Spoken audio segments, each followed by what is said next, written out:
Jan, you can start. Thanks for the introduction, Anton.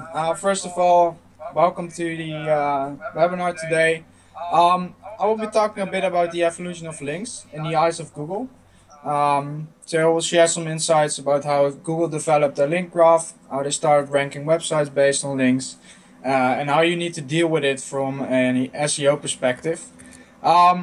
At the end of the slides, I will upload it as this link. I will ask Anton to share the slides too, so you can have a look at all the links I will mention during the talk, and you can go through them by yourself. A bit about myself. As you can see, Google knows a lot about me. I'm not 67 years old, but Google is still struggling with my age. During my daily job, I'm a freelance SEO consultant, and next to that, I'm also helping out Majestic with their clients in Europe. So that's why I'm presenting Majestic today. So where it all started was in 1998, where Google actually are the origin people, Sergey and Larry from Google invented the PageRank algorithm. And basically, during a worldwide conference in 1998, they presented a system to make a web search engine. And the problem until that day was that search engines only index content. And they were calculating quality scores based on the content of that page.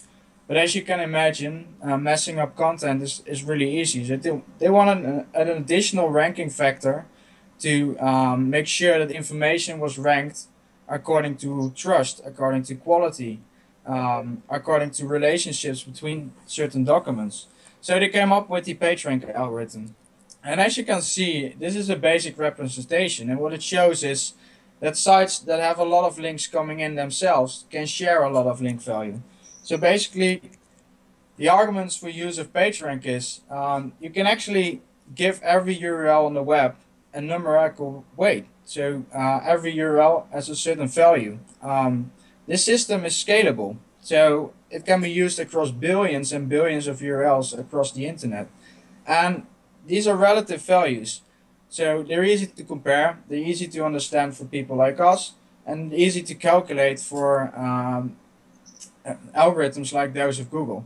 The other thing is, since it's based on the whole web, every page rank of every URL is changing every single second. So it's basically the most basic and most core algorithm of Google during the first year. So this is basically still one of the main systems Google is using to actually rank pages within their search engine. People have been discussing what PageRank is worth during the years, and actually Google shut down that they share PageRank publicly. So you can't anymore get the PageRank data from the service, so you don't know what your current PageRank of your website is. And that's where tools like Majestic, Moz, Ahrefs come in. So they all crawl the web, and they all have certain metrics that compare with PageRank. The other thing with PageRank is you can use it for external links, but you can also use it to visualize internal linking. So Aleda Solis wrote a post on State of Digital about visualizing your internal PageRank. Really interesting, not really to the topic of today, but PageRank can also be used to calculate which page within your website got most value. So maybe you can optimize to flow more PageRank to specific pages that you want to have rank higher in Google, and close down a few pages that are getting too much PageRank. So for example, links and footers will often get a bit of PageRank from every other URL on the website. And if you visualize it, you can get a better overview of what's going on within your own website. Back to the PageRank. Since Google isn't sharing any PageRank metrics anymore, specific tools have developed their own metrics. I'm working with Majestic, and Majestic has basically developed two main metrics that have a scale from 0 to 100. And they can compare with what PageRank was doing between 0 and 10. And actually on the right side you see citation flow, and on the left side you see trust flow. Citation flow is mainly based on what PageRank was doing. So it looks to which website is linking to which website, and which website has the most links coming in from other websites. So basically it's based on the number of links the website is getting and is linking out again to other websites. A very basic representation of a link graph across the internet. The problem is, how can you trust links? So Majestic was thinking, how would Google look to trust? How would Google look to the quality of links? And they came up with trust flow. Trust flow is a really easy concept to explain. Majestic did some research on what are the most trustworthy sites. And of course, it are the bigger news websites, the bigger websites in specific niches. And the closer your website is linked to a website like CNN or BBC, the higher your trust flow will be. So basically, the closer you are to the big websites, the more trust flow you will get. So that's why if you get a link from CNN, it's worth millions of times more than a site from my personal weblog. So trust flow is all around quality of your link. So you have citation flow looking to the numbers, and you have trust flow looking at the quality of link. And then you can actually put those two values into one graph, and you get graphs like this. The funny thing is, if you look to the x-axis, you see the citation flow scale. On this axis you have the trust flow. So this individual backlink, so these are the citation flow and trust flow from this specific URL. You can see that the average citation flow is halfway through the graph, but they have a low trust flow. So the website has many links itself, but isn't close to really trustworthy websites. But you can also look to these kind of links. These kind of links have high trust flow and high citation flow. So that means that they both have a high number of incoming links, and the quality of those links are really good. But you can also turn it around. Links of which the citation flow is lower than the trust flow often have bigger number of links coming in, and the average quality of the links is low. So graphs like this can give you a direct indication of the quality of your link profile.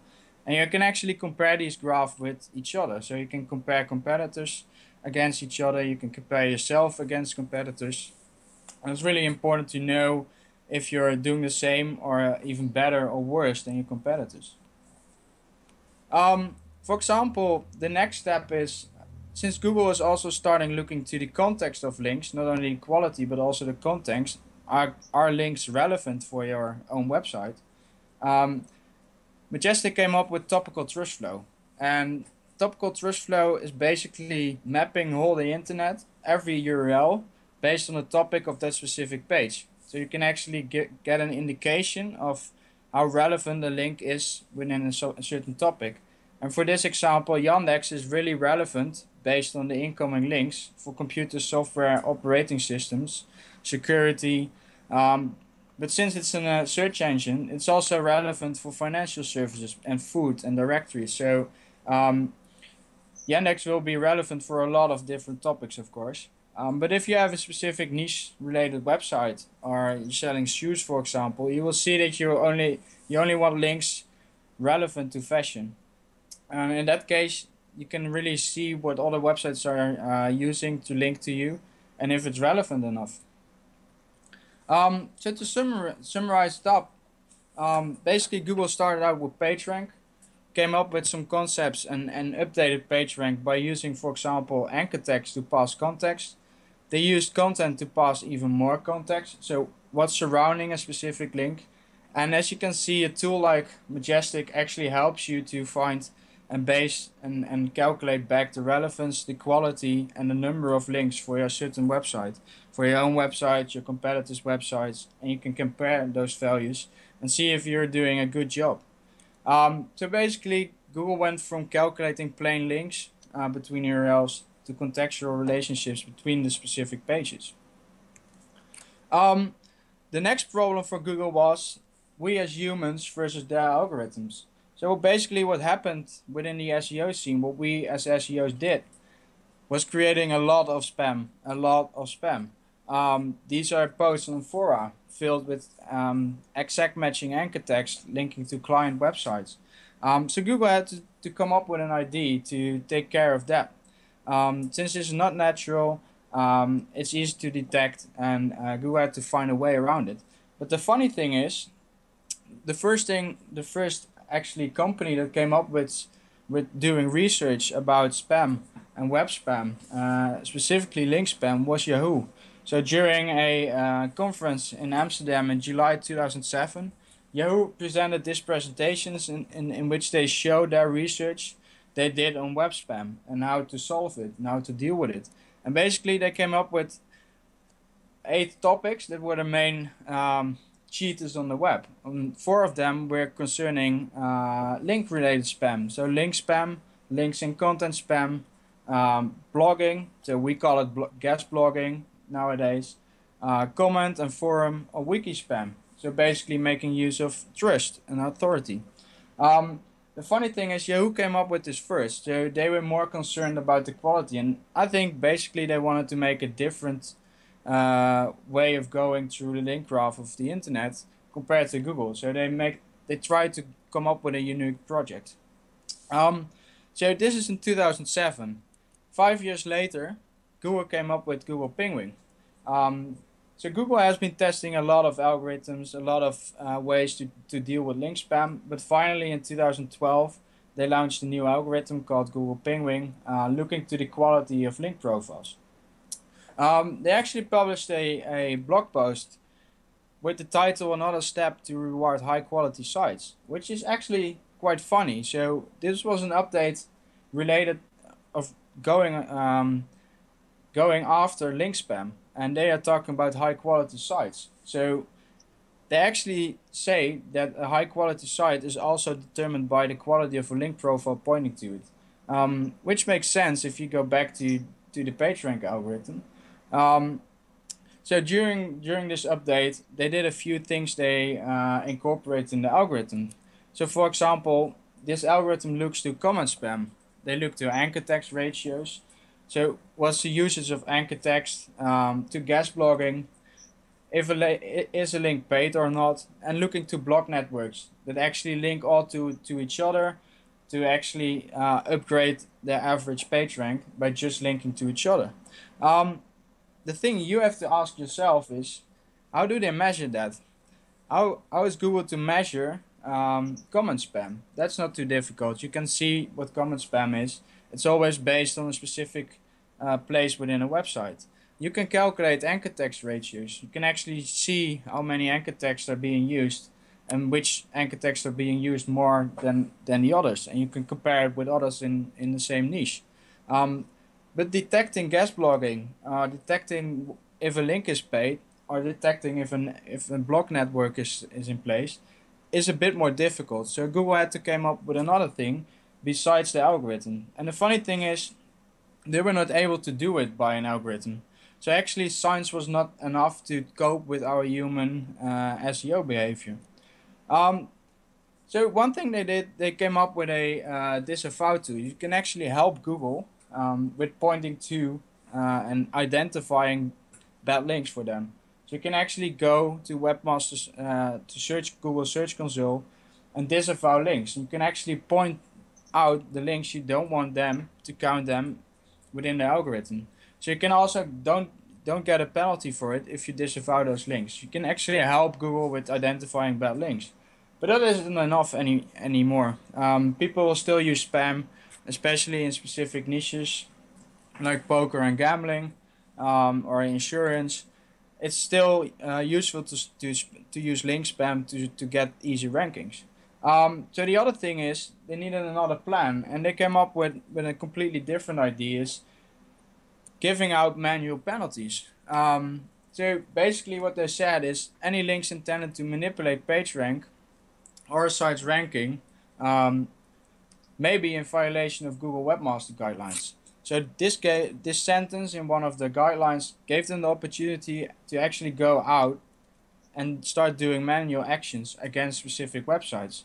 So now it was possible that if Google wasn't able to control the link graph by an algorithm like Penguin, they could give you a manual penalty. And that's I find it quite funny that their science is not good enough to actually find out which link profile is natural and which one is unnatural. So these are the things you have to deal with, and you have to think about how Google is able to detect if a link is not natural or it is natural.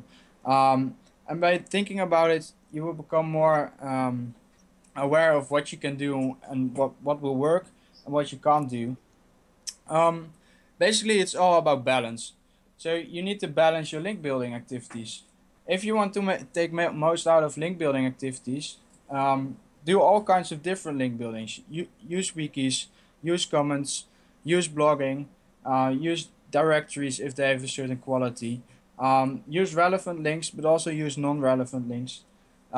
Look to what's acceptable in your niche. So if you're fighting for a place in the gambling industry within the top 10, most of your competitors will be using link spam too. So benchmark against competitors. Again, humans can be tricked, so make sure you stay in balance. So algorithms won't detect that you're close to a threshold, and humans can be tricked into having a link profile that looks natural. But always benchmark against competitors, because that's what search engine will do. Google will benchmark what's normal. What is a normal link profile if you want to rank for gambling, or you want to rank for shoes, or you want to rank for cars. They all have different values of what is normal in a certain niche. So it's all about benchmarking. Majestic has one really easy to use feature. It's called bulk backlinks. You can actually upload, for example, the top 10. This is the top 10 of the results if you search in the US for car insurance. And you will actually see the difference between trash flow and citation flow of different URLs. But you can also see how relevant the link profile is. And you can actually click on those links and see what kind of links they are getting. So first investigate what kind of links your competitors are getting to make sure that you actually improve the link profile or make use of the same ratios. Use this tool to get a first impression of what your competitors are doing and what you still need to do to be able to compete in such niches. So I always like to use a graph like this. So actually, how Google works is for every keyword there's a different threshold, and for some niches there are more spammy links acceptable than for other niches. So for clean niches, a lot of links are the quality of the average link is much higher than in a spammy niche. And the volume of links in spammy niches are often much higher than in cleaner niches. So for every keyword, there's a different threshold, which will give you a penguin devaluation in Google, or will give you a manual penalty. So Google is also, their algorithms are looking to what's normal, what's the standard for a specific keyword. So basically the machine will first look at your link profile, and if you're above the threshold, a human quality rater of Google will look to your link profile. One of the easy things to trick Google into giving you some devaluation because of the pinging algorithm is the use of anchor text. Always distribute anchor text across a lot of different anchor text, because it's really easy to measure the number of specific anchor text. So always make sure that you keep below a certain threshold. Make sure you use, for every link building you do, use as many different anchor texts as you can, because this is one of the basic things and most easy things for Google to measure. Keep below the threshold of anchor text and always diversify. The other thing is, how does the development of the link profile goes throughout the time? So make sure that it looks natural. Of course, some news websites will get specific spikes, but then the links are coming from news websites. So if there are spikes, make sure that it makes sense. That if you're in the news, or you're launching a new product, or you're launching a new page or a new design, then it makes sense that there's a spike in your link profile.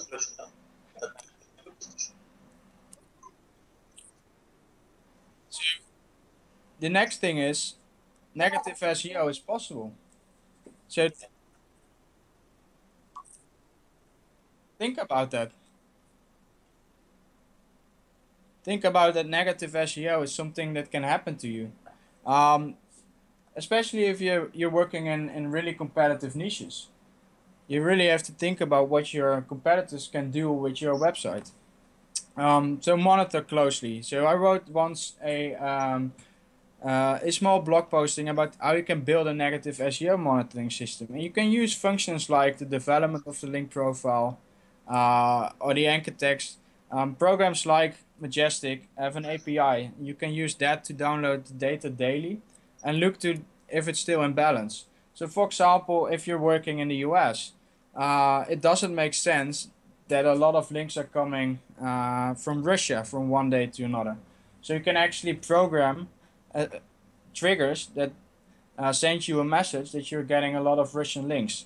The other way around, if you're targeting the Russian market, the Russian version of Google, and you're getting a lot of links from the Netherlands, you should raise a flag with yourself. So always look to a balanced link profile, and you can use APIs for most pieces of software, link crawlers, to download the daily data and monitor it on a daily basis. I've seen similar cases, and even Google is saying negative SEO isn't possible. It is possible because it's based about an algorithm, and algorithms can be tricked. So for now, the conclusion of today is understand the possibility Google has, and Google isn't as smart as most people think, because on the end of the day, it's still an algorithm. Systems are dynamic, so that means that there's not just one rule that applies. Google Penguin algorithm will look to different factors per niche, so you really have to understand your market. And the other thing is Google is scaring you. So why would they need manual actions to actually clean up their search results? Because they're not smart enough. The algorithm is not smart enough to deal with most of the real link spam, or the link spam that is looking natural. So they need manual actions. So link building is not something that will be dead, like people will talk about a lot. Link building is still working really well, and as long as it's in balance with what is normal in a specific niche, it will do the job anyway. So good luck with getting those rankings. So a bit looking to the future. So now we're talking about links between websites. But actually what's happening right now on the web is the web is going towards a web that also contains apps. Google is starting to use or indexing app content. Yahoo is starting to do it, and more companies are actually trying to incorporate apps into the search results. So deep links within apps will start to count as links too. So Google will incorporate these kind of deep links from a web page to an app, also in the algorithms within the upcoming years. Something to think about, and if you don't have an app yet, it's not applicable for you, but I can imagine in the near future you will start building links to pages specific, or pages with specific link within your apps. Really interesting development. The semantic web. Actually, the semantic web is all about sharing data. So again, it's not about a link between a page and a page. There will be possibilities to link to specific pieces of data instead of a URL or a page. Really something to take into account, that links between content will probably be something that will do the job. This is how the current linked open data system looks like. But again, this can be linked to all the other sources on the internet. So not only URLs are linked, but a piece data sets, complete data sets are linked to each other. So think about how the web will be structured in a few years, and think about how you can make use of it as in terms of how a pieces of content linked against each other. And the Internet of Things. So Google now is busy looking to how to incorporate apps into their search engine results. But on the end, they will not only use apps, but they will use the smartwatches. And smartwatches will be connected directly to your search engine interface. Your car will be connected to the internet. So maybe Google wants to show information from your car based on your user behavior. Again, those will all be interlinked. So that's something to keep in mind, and that will probably be some kind of next level link building in the future. Thanks for listening. If you have any questions, please use chat on the website. Question. The first one is about Ahrefs rank and trust citation flow in Majestic. Can we compare these two metrics or not? Yes, you can. So the basic system is about the relationship between websites. Then another one question is also a little bit provocative. On Majestic side, there is information that Majestic is the biggest world link analysis tool, and Ahrefs tells us that Ahrefs is the biggest analysis tool. Where's truth? I think the truth is somewhere in between. The thing is, both tools aren't as big as Google, so both tools can't scrape the whole web every day. So both tools have to make choices to which pages they crawl. So there's a big difference in what kind of pages they crawl and the freshness of the data. And what I always tell people is just compare the tools for your specific needs. So for example, if I do link cleaning, I need really fresh data. Majestic is good in having fresh data about low quality websites, and the other tools will be better in other factors. So I always say just compare it. Majestic has free trials, other tools have free trials. Just try and think about what you need in terms of data. Okay, thank you. One more question about the quality of links. So what kind of link you can call natural? So the question is, what kind of link is most natural? Yes. Again, it depends on the niche. But if I have like one link to choose from, it will be a link from a big media outlet like CNN or BBC, because it both give a lot of page rank, raw page rank, and it gives a lot of trust. Okay, thank you for your speech. It was really great. It was really interesting. Have a nice day. Goodbye. Thank you. Enjoy today. Goodbye.